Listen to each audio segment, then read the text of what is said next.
Hello बच्चों, नमस्कार। Motion मंच पर आपका स्वागत है। मैं खान सर। बेटे आज अपन बायोटेक्नोलॉजी क्रियाविधि का 4th पार्ट लेकर आए हैं, जिसके अंदर आज अपन को पढ़ना है कि वांछित जीन का लक्ष्य कोशिका में प्रवेश क्या होता है। इससे पहले बेटे आपने पढ़ा था बायोटेक्नोलॉजी की क्रियाविधि, और इस क्रियाविधि में अपन ने पहला पार्ट लिया था वांछित जीन की पहचान और उसका पृथक्करण। ये पूरा हुआ। दूसरा पार्ट था बेटे हमारा आरडीएनए का निर्माण। तीसरा पार्ट था इसका यानी आरडीएनए का पोषक कोशिका में प्रवेश। चौथा पार्ट था बच्चों यानी पोषक कोशिका का संवर्धन। और आज अपन बेटे स्टार्ट करते हैं यानी वांछित जीन को अब अपन को टारगेट सेल में ले जाना है, यानी लक्ष्य कोशिका में ले जाना है। तो आइए देखते हैं लक्ष्य कोशिका में टारगेट सेल का प्रवेश किस तरह से होगा। तो ये हमारे पास में टॉपिक रहेगा यानी वांछित जीन का लक्ष्य कोशिका में प्रवेश। इसे आपने यहाँ पर बेटे जीन स्थानांतरण भी आप कह सकते हैं, यानी the transfer of target gene into the host cell, यानी transfer of the desire gene into the target cell. तो ये थोड़ा याद रखना बेटे कि वांछित जीन का लक्ष्य कोशिका में प्रवेश। अब ये प्रवेश बेटे ये दो तरह से हो सकता है। एक प्रवेश तो ऐसा होगा जो अपन वांछित जीन को किसी वाहक डीएनए के साथ में जोड़ेंगे और ये वाहक डीएनए के माध्यम से हमें इसे टारगेट सेल में पहुंचाना है। और एक मेथड ऐसा होगा जिसमें वांछित जीन को बिना किसी वाहक की सहायता से, बिना किसी वीडीएनए की सहायता से सीधे ही हमें लक्ष्य कोशिका में पहुंचा देना है। तो ये दो मेथड अपन यहाँ पढ़ेंगे। जो पहला मेथड होगा वह अप्रत्यक्ष विधि होगी बेटे, जिसमें अपन वाहक डीएनए का प्रयोग लेंगे, जिसमें मुख्यतः प्लाज्मिड का उपयोग किया जाएगा। उसके अलावा दूसरा जो मेथड होगा हमारा, ये दूसरा जो मेथड रहेगा बेटे वो मेथड रहेगा यानी प्रत्यक्ष विधि। और प्रत्यक्ष विधि में अपन को क्या करना है कि वांछित जीन को सीधे ही लक्ष्य कोशिका में पहुंचाना है। इसके लिए अपन को 2-3 मेथड पढ़ने पड़ेंगे, जैसे माइक्रो इंजेक्शन मेथड क्या होता है, जीन गन मेथड क्या होता है, इलेक्ट्रोपोरेशन मेथड क्या होता है, और साथ में केमिकल मेथड क्या होता है। तो बेटे यहाँ पर ये वांछित जीन का लक्ष्य कोशिका में प्रवेश, तो इसको अपन निम्न पॉइंटों में डिवाइडेड करते हैं। तो यहाँ पर अपना जो पहला पॉइंट होगा बेटे यानी वांछित जीन का जो लक्ष्य कोशिका में प्रवेश है, ये 2 विधियों के द्वारा पूरा होगा। तो ये आपने यहाँ पर याद रख ले कि वांछित जो जीन है बेटे, वांछित जीन का लक्ष्य कोशिका में प्रवेश, लक्ष्य कोशिका में प्रवेश 2 विधियों द्वारा किया जाता है। 2 विधियों द्वारा किया जाता है। तो यहां पर आपको याद रखना है कि हमारे पास में वांछित जीन है और इस वांछित जीन को लक्ष्य कोशिका में पहुंचाना है। तो बेटे इसकी जो पहला मेथड होगा यानी ये हमारे पास में 5वीं विधि है, यानी ये वाली ध्यान रखना बेटे। और इसका जो पहला मेथड होगा उसे आप लिख सकते हैं अप्रत्यक्ष विधि। अप्रत्यक्ष विधि यानी इसे आप कह सकते हो इनडायरेक्ट मेथड। तो बेटे ये जो इनडायरेक्ट मेथड है इसमें जो है वाहक डीएनए की आवश्यकता होगी, ये आपको याद रखना है। और दूसरा मेथड जो आपको याद रखना है ये विधि रहेगी हमारे पास में यानी प्रत्यक्ष विधि। प्रत्यक्ष विधि को आप कह सकते हो यानी डायरेक्ट मेथड। तो यहां आप देख ले बच्चों कि हमारे पास में किसी भी वांछित जीन को ट्रांसफर करने के लिए या वांछित जीन को टारगेट सेल में पहुंचाने के लिए 2 विधियां चाहिए। एक तो इनडायरेक्ट विधि है जिसमें अपन वाहक डीएनए के बारे में पढ़ेंगे, और एक प्रत्यक्ष विधि होती है जिसमें डायरेक्टली वांछित जीन को लक्ष्य कोशिका में पहुंचा दिया जाता है। क्योंकि ध्यान रखना लक्ष्य कोशिका वह कोशिका होगी बच्चों जिसके अंदर हमें वांछित जीन को पहुंचाना है। एक तो बेटे अपन ने वांछित जीन को आरडीएनए के रूप में पोषक कोशिका में प्रवेश करवाया था, तो वहां तो इसे गुणन करवाने के लिए प्रवेश करवाया। अब यहाँ पर वांछित जीन से वांछित उत्पाद निर्माण के लिए, वांछित या उपयोगी उत्पाद निर्माण के लिए इस वांछित जीन को अपन लक्ष्य कोशिका में प्रवेश करवाएंगे। तो इसकी पहली विधि से अपन शुरुआत करते हैं बच्चों। यहाँ पर पहली जो विधि होगी इसकी नंबर 1 विधि यहाँ पर, और ये होगी इनडायरेक्ट मेथड। इनडायरेक्ट मेथड यानी अप्रत्यक्ष विधि। तो बेटे याद रखना अप्रत्यक्ष विधि। तो अप्रत्यक्ष विधि में क्या होगा कि यहाँ पर वाहक के रूप में प्लाज्मिड का उपयोग किया जाएगा, यानी वांछित जीन का लक्ष्य कोशिका में प्रवेश किसी वाहक द्वारा। तो ये यहाँ पर आप लिख सकते हैं बेटे इसके अंदर वांछित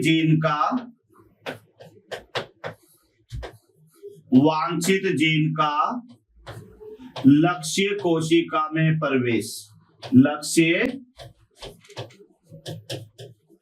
कोशिका में प्रवेश किसी वाहक द्वारा किया जाता है। भैया याद रखना बेटे, किसी वाहक द्वारा किया जाता है, वाहक द्वारा किया जाता है, वाहक द्वारा किया जाता है। तो ये आपको याद रखना है कि वांछित जीन का लक्ष्य कोशिका में प्रवेश। तो वांछित जीन का लक्ष्य कोशिका में प्रवेश बेटे इनडायरेक्ट मेथड में किसके द्वारा करवाएंगे? तो ये आपको याद रखना है कि ये किसी वाहक के द्वारा लक्ष्य कोशिका में प्रवेश कराना है। तो ये इसका इनडायरेक्ट मेथड का प्रकार हो गया कि वांछित जीन का लक्ष्य कोशिका में प्रवेश किसी वाहक के द्वारा करवाया जाता है। अब वाहक के रूप में यहाँ पर इसका सेकंड पॉइंट आपको याद रखना है बेटे, यानी वाहक के रूप में, वाहक के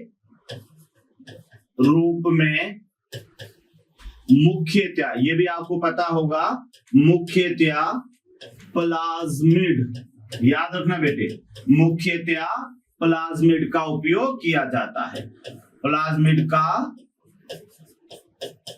उपयोग किया जाता है, किया जाता है। तो ये आपको याद रखना है कि प्लाज्मिड जो होगा बेटे, ये आपको पहले ही पता है कि ये मुख्य वीडीएनए है, मुख्य वाहक डीएनए है। तो वाहक के रूप में यहाँ पर अपन किसका उपयोग लेंगे? यानी प्लाज्मिड का। और जो हायर प्लांट्स होते हैं बेटे, इसमें दो तरह के प्लाज्मिड्स पाए जाते हैं जो कि जीन स्थानांतरण में सहायक होते हैं। तो ये पॉइंट भी आपको याद रखना है, यानी हायर प्लांट, उच्च पादपों में, ये ध्यान रखना बेटे, यानी उच्च पादपों में प्लाज्मिड या वाहक के रूप में, वाहक के रूप में दो प्रकार के प्लाज्मिड का उपयोग किया जाता है, दो प्रकार के प्लाज्मिड का उपयोग किया जाता है, दो प्रकार के प्लाज्मिड का उपयोग किया जाता है, किया जाता है। तो ये ध्यान रखना, दो प्रकार के प्लाज्मिड, और ये बहुत ही इंपॉर्टेंट प्लाज्मिड है। तो दो प्रकार के जो प्लाज्मिड होंगे बच्चों, उसमें पहला प्लाज्मिड तो है यानी टीआई प्लाज्मिड, पहला प्लाज्मिड आपका यहाँ रहेगा टीआई प्लाज्मिड। इसका मतलब होता है tumour inducing, tumour inducing plasmid, tumour inducing plasmid. और एक दूसरा प्लाज्मिड जो होगा, ये होगा बेटे यहाँ पर आरआई प्लाज्मिड, आरआई प्लाज्मिड। इसका मतलब होता है रूट इंड्यूसिंग, रूट इंड्यूसिंग। तो यहाँ आपको याद रखना है कि बेटे दो तरह के प्लाज्मिड प्राप्त किए जाते हैं, टीआई प्लाज्मिड और एक आरआई। ये जो टीआई प्लाज्मिड है, ये रिसीव किया जाता है बेटे, यानी ऑब्टेन फ्रॉम, या जिसके अंदर ये प्रेजेंट होता है, तो ये आपको देखने को मिलेगा agrobacterium, agrobacterium tumefaciens, agrobacterium tumefaciens जीवाणु से प्राप्त, जीवाणु से प्राप्त। और दूसरा जो बेटे ये है हमारे पास में एग्रोबैक्टीरियम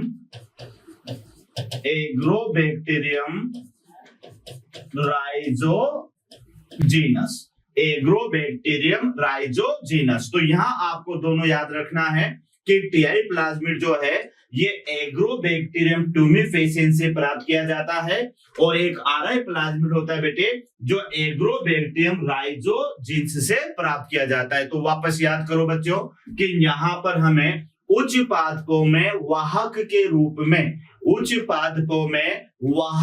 रूप में दो प्रकार के प्लाज्मिड का उपयोग किया जाता है। तो यहाँ पर जो पहला प्लाज्मिड है वह टीआई प्लाज्मिड है, जिसको एग्रोबैक्टीरियम ट्यूमिफेसिएंस जीवाणु से प्राप्त किया जाएगा, और दूसरा जो प्लाज्मिड है ये प्लाज्मिड बेटे आरआई प्लाज्मिड होता है, जिसको एग्रोबैक्टीरियम राइजोजीनस से प्राप्त किया जाता है। तो एक बार आप फिर ध्यान कर ले, हमें क्या करना है बेटे, वांछित जीन को टारगेट सेल में ले जाना है। अब वांछित जीन को टारगेट सेल में ले जाने के लिए दो साधन हैं। एक तो अपन क्या करें कि वांछित जीन को किसी के ऊपर बिठा दें और उस पे बैठकर वह टारगेट सेल में जाए। तो ये मेथड तो क्या कहलाएगा, अप्रत्यक्ष विधि। डायरेक्ट नहीं गया वह किसी के ऊपर बैठकर गया है, तो बैठकर गया है तो इसे अप्रत्यक्ष विधि कहेंगे। और एक मेथड ऐसा होता है जिसमें वांछित जीन को सीधे ही, कई विधियां इसमें काम में लेते हैं, वांछित जीन को सीधे ही लक्ष्य कोशिका में पहुंचा दिया जाता है, या वांछित जीन डायरेक्ट ही लक्ष्य कोशिका में जाती है। तो इसको डायरेक्ट मेथड कहेंगे, जिसके लिए अपन कुछ इंजेक्शन का इस्तेमाल करेंगे, कुछ जीन गन का इस्तेमाल करेंगे, या कुछ जो है बेटे इलेक्ट्रोपोरेशन जो छिद्र वाली विधि उसका इस्तेमाल करेंगे। यहाँ अपन पढ़ रहे हैं कि वांछित जीन का जो प्रवेश है उसकी अप्रत्यक्ष विधि। तो बेटे अप्रत्यक्ष विधि में आपको क्या याद हुआ कि इसमें जो वांछित जीन होती है ये वाहक डीएनए की सहायता से या किसी वेक्टर डीएनए की सहायता से लक्ष्य कोशिका में जाएगी, ये भी क्लियर। तो फिर वाहक डीएनए के रूप में किसका प्रयोग करेंगे, तो बेटे वाहक डीएनए के रूप में, वैसे तो मैंने आपको 4-5 डीएनए बताए, प्लाज्मिड बताया, बैक्टीरियोफेज है, फेसमिड है, कोसमिड है, बाक है और याक है। ये सारे के सारे बेटे वाहक डीएनए होते हैं जो वांछित जीन को लक्ष्य कोशिका में ले जाने का कार्य करते हैं। यहाँ पर मुख्य रूप से जो वाहक डीएनए है ये प्लाज्मिड है ना, प्लाज्मिड। तो यहाँ पर वाहक डीएनए के रूप में प्लाज्मिड का उपयोग करेंगे। और साथ में बेटे जो हायर प्लांट्स होते हैं, जो उच्चतर पादप होते हैं, इनमें प्लाज्मिड के रूप में किसका अपन यूज लेंगे, यहाँ पर वाहक के रूप में प्लाज्मिड का। और उच्च पादपों में जो प्लाज्मिड होते हैं इनकी दो कैटेगरी होती है जो आपको याद रखना है। एक तो बेटे टीआई प्लाज्मिड होता है और एक होता है आरआई प्लाज्मिड। तो ये दोनों आपको याद रखना है। एक तो बेटे ये टीआई प्लाज्मिड है और एक यहाँ आपके सामने है आरआई प्लाज्मिड। टीआई का मतलब ट्यूमर इंड्यूसिंग होगा बेटे, और आरआई का माने रूट इंड्यूसिंग होगा। एक तो बेटे यानी गांठ प्रेरित होगा और एक जड़ प्रेरित होगा। उसके अलावा आप देखिएगा कि जो टीआई प्लाज्मिड है ये किस जीवाणु से प्राप्त करेंगे, तो बेटे इसका नाम है एग्रोबैक्टीरियम ट्यूमिफेसिएंस। ये जीवाणु है जिसे इसे प्राप्त किया जाएगा, एग्रोबैक्टीरियम ट्यूमिफेसिएंस, क्योंकि ट्यूमर का माने गांठ होती है, तो ये इस जीवाणु से इसे प्राप्त किया जाता है। जबकि जो आरआई प्लाज्मिड होता है बच्चों, इसको एग्रोबैक्टीरियम राइजोजीनस से प्राप्त करते हैं। आगे बढ़ते हैं कि ये टीआई प्लाज्मिड क्या होता है। तो यहाँ आप देखें कि यहाँ अपने लिखा है बच्चों, ये यहाँ पर है हमारे पास में, यानी टीआई प्लाज्मिड। तो ये जो टीआई प्लाज्मिड है इसमें बेटे एक विशेष जीन होती है और उस जीन को कहते हैं, यानी यहाँ पर टीडीएनए उपस्थित जो पादपों में, ध्यान रखना, टीडीएनए या टी जीन उपस्थित जो पादपों में ट्यूमर, जो पादपों में यानी क्राउन गॉल ट्यूमर, इसको पूरा आप लिखिएगा बेटे, यानी इसकी डिजीज का नेम भी आपको याद रखना है कि जो पादपों में क्राउन गॉल ट्यूमर रोग उत्पन्न करता है। रोग उत्पन्न करता है। तो ये थोड़ा याद रखना कि यहाँ पर ये हमारे पास में ये यहाँ पर बेटे ये समझ लो आप तो कि ये वीटीडीएनए है, यानी कौन सा प्लाज्मिड है, टीआई प्लाज्मिड। ये टीआई प्लाज्मिड है और टीआई प्लाज्मिड में यहाँ से लेके यहाँ तक ये एक विशेष यहाँ पर ये क्या कहते हैं बेटे डीएनए है और इसको आप कहोगे टी डीएनए। और ये जो टी डीएनए है ये पादपों में क्राउन गाल ट्यूमर रोग पैदा करता है। कैसे पैदा करता है कि जैसे ही बेटे एग्रोबैक्टीरियम टूमेफेसिएंस किसी पादप कोशिका को संक्रमित करता है तो संक्रमित करने के साथ ही बेटे ये जो टीआई प्लाज्मिड है ये टी डीएनए वहां से अलग होकर उस पादप कोशिका के डीएनए से जुड़ जाता है और उसके बाद में उस पादप के अंदर गांठ उत्पन्न करता है। तो ये भी आपको याद रखना है कि एग्रोबैक्टीरियम, ध्यान रखना बेटे, एग्रोबैक्टीरियम ट्यूमेफेसिएंस, एग्रोबैक्टीरियम ट्यूमेफेसिएंस किसी पादप कोशिका को संक्रमित करता है। यह याद रखना, किसी पादप कोशिका को संक्रमित करता है, पादप कोशिका को संक्रमित करता है, ये याद रखना बेटा। अब कैसे गांठ उत्पन्न होगी वो मैं बता देता हूं आपको कि यहाँ पर ये एग्रोबैक्टीरियम टूमेफेसिएंस है तो बेटे ये किसी पादप कोशिका को संक्रमित करता है तो टीआई प्लाज्मिड कहां चला जाता है, उस पादप कोशिका में चला जाएगा। तो याद रखना बेटे कि यहाँ पर जो है अतः टीआई प्लाज्मिड जो इसके अंदर प्रेजेंट है, टीआई प्लाज्मिड का टी डीएनए, ये याद रखना, टी डीएनए पादप कोशिका के डीएनए से जुड़कर, पादप कोशिका के डीएनए से जुड़कर उसमें गांठ उत्पन्न करता है, उसमें गांठ उत्पन्न करता है। इसको मैं अभी और समझा रहा हूं बेटे, गांठ उत्पन्न करता है। तो यहां आप देख लें कि यहाँ पर ये जो एग्रोबैक्टीरियम टूमेफेसिएंस है ये किसी पादप कोशिका को संक्रमित करेगा और पादप कोशिका को संक्रमित करने के साथ ही इसका जो टीआई प्लाज्मिड है तो टीआई प्लाज्मिड का जो बेटे टी डीएनए है ये टी डीएनए इस टीआई प्लाज्मिड से अलग होकर, ध्यान रखना, टी डीएनए टीआई प्लाज्मिड से अलग होकर ये डी डीएनए यानी जो पादप कोशिका का डीएनए उससे जुड़ेगा और उससे जुड़कर ये गांठ उत्पन्न करेगा। यानी इसको इस तरह से समझ लें आप कि यहाँ पर बेटे ये हमारे पास में है ये बैक्टीरिया, ये बैक्टीरिया है और ये इसके अंदर यहाँ पर ये प्लाज्मिड है, ये प्लाज्मिड, और ये हमारे पास में कोई प्लांट सेल है, ध्यान रखना, ये प्लांट सेल। तो ये तो है बेटे एग्रोबैक्टीरियम टूमेफेसिएंस, एग्रोबैक्टीरियम जीवाणु, ये तो जीवाणु है और ये हमारे पास में कोई सी टारगेट सेल है यानी पादप कोशिका, पादप कोशिका। अब ये पादप कोशिका में जब बेटे ये डीएनए आएगा यहाँ पर, तो यहाँ आप देखो बच्चों कि ये तो एग्रोबैक्टीरियम जीवाणु है, ये पादप कोशिका है, इसका यहाँ पर संक्रमण होता है। तो इसके संक्रमण से क्या होगा कि ये जो इसका टी डीएनए है ये यहाँ पर बेटे ये तो आरआई प्लाज्मिड है और इसका जो ये यहाँ पर डीएनए ये इससे जुड़ जाएगा और ये जुड़कर आगे चलकर पादप में गांठ उत्पन्न करेगा, गांठ उत्पन्न। तो ये ध्यान रखना क्योंकि ये जो डीएनए है इसका ये यहाँ पर आ जाएगा और यहाँ पर आने के साथ ही बेटे ये इसे अलग हो जाएगा, ये अलग हो गया और अलग होकर ये पादप कोशिका के डीएनए से जुड़ जाएगा और इस पादप कोशिका से जुड़ने के साथ ही इसमें विभाजन होगा और इस कोशिका में विभाजन से फिर यहाँ पर क्या उत्पन्न हो जाएगी बेटे, गांठ उत्पन्न हो जाएगी। तो यहाँ पर आप देखिएगा कि ये हमारे पास में ये जीन का प्रवेश है बेटे। तो प्रवेश से आपने देखा होगा कि यहाँ पर ये कोई बैक्टीरिया है, ये बैक्टीरिया जो पादप कोशिका को संक्रमित करेगा तो इसके अंदर यहाँ पर क्या आ गया, टीआई प्लाज्मिड, और टीआई प्लाज्मिड के आने के साथ ही क्या होगा कि उसका जो टी डीएनए है ये यहाँ पर सेपरेट हो गया बेटे, इसको बोलेंगे अपन टी डीएनए और ये टी डीएनए इस प्लांट कोशिका के डीएनए से बेटे बाइंड हो जाएगा। तो ये जैसे ही यहाँ पर बाइंड होगा अब ये कोशिका लगातार विभाजित होगी और विभाजित होने से वहां पर गांठ उत्पन्न हो जाएगी। लेकिन बेटे होगा क्या कि अगर अपन कोई डिजायर जीन ले लें कोई वांछित जीन ले ले तो वांछित जीन क्या करेगी, इस टीडीएनए को हटा देगी और इसके स्थान पर वांछित जीन जुड़ जाएगी, तो फिर उस पौधे के अंदर गांठ उत्पन्न नहीं होगी। तो ये थोड़ा सा आपको याद रखना है कि ये हमारे पास में कौन सा मेथड था, तो ये था बेटे अप्रत्यक्ष विधि।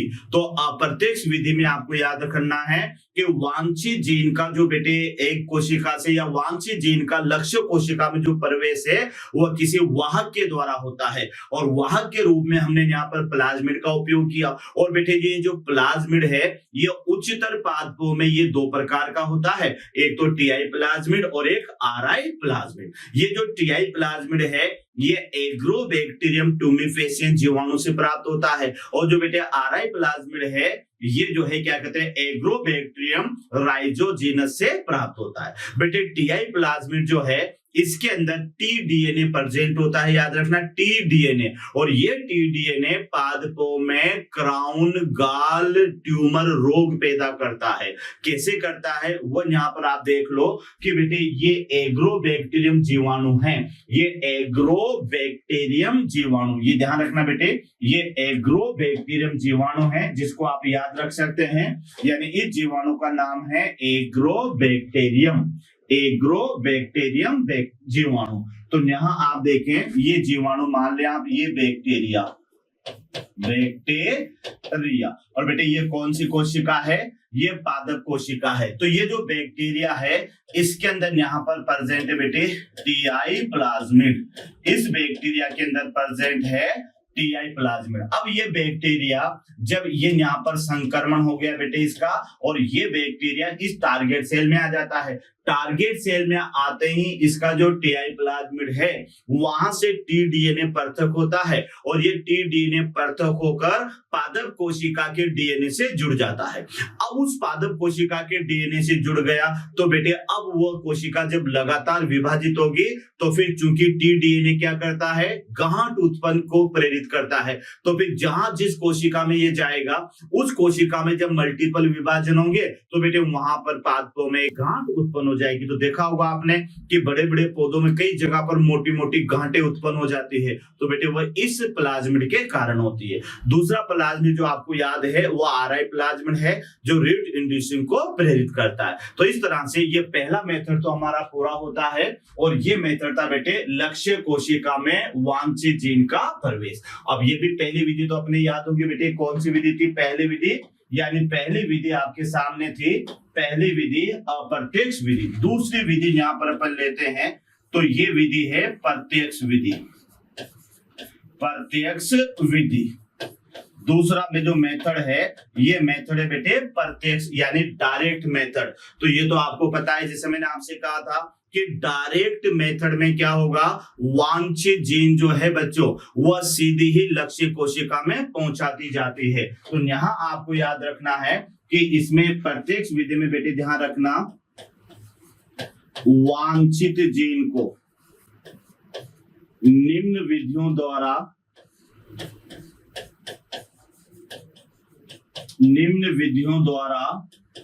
सीधे ही ध्यान रखना बेटे, यानी वांछित जीन को सीधे ही लक्ष्य कोशिका में पहुंचाया जाता है, सीधे ही लक्ष्य कोशिका में पहुंचाया जाता है।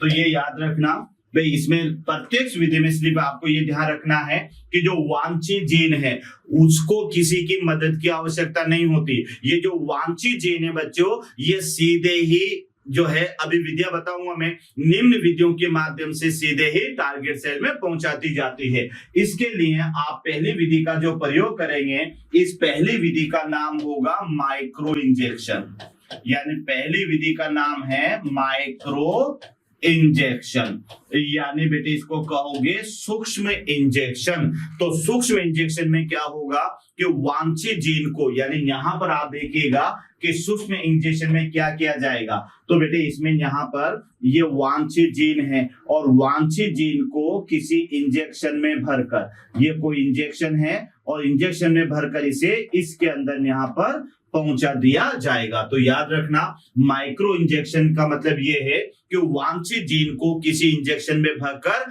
उसे कोशिका में अंतःक्षेपित कर दिया जाता है। तो याद रखना बेटे, वांछित जीन को सूक्ष्म इंजेक्शन में भरकर लक्ष्य कोशिका में अंतःक्षेपित कर दिया जाता